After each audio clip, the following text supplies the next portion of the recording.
stories.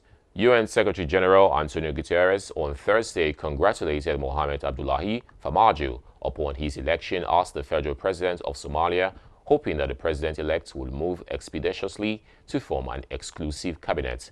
The Secretary-General, in a statement issued here by his spokesman, commended the African Union mission in Somalia, a peacekeeping mission operated by the African Union in Somalia with approval by the United Nations and the Somali security forces for ensuring a secure environment during the polls. Guterres said the new government and federal member states should together tackle urgent national priorities immediately, including finalizing the constitution and establishing effective national security forces. Meanwhile, the Secretary-General also expressed his appreciation to international partners, including the African Union, the Intergovernmental Authority on Development, the League of Arab States, and donor countries for their vital support to the electoral process and continuing humanitarian assistance.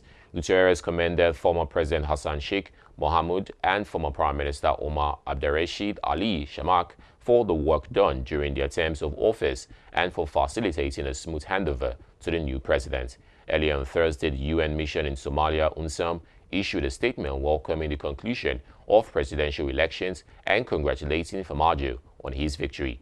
The statement noted that President Farmajo will face formidable challenges, particularly with regards to the country's worsening drought crisis and the possibility of famine. UN spokesman Stephanie Dujarric said, adding that the security is another area of key concern.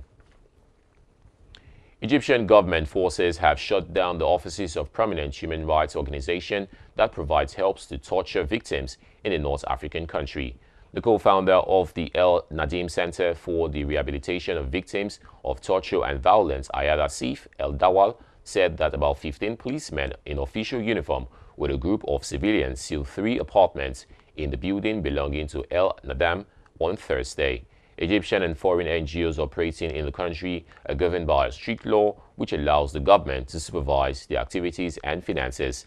This is the second time authorities shut down the center amidst public outcry over the military-backed government's harsh crackdown on government critics. The Cairo-based medical care center has since 1993 offered physiological rehabilitation, support and counseling to victims of torture and abuses, including sexual assault.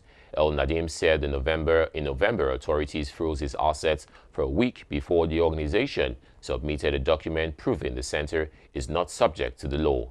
The international rights groups have criticized President Abdel Fattah al-Sisi government for its crackdown on dissent as well as its human rights violations, including forced disappearances, arbitrary arrests, and illegal detentions. Sisi led the junta overthrow of democratically elected President Mohamed Morsi in 2013 following mass protests.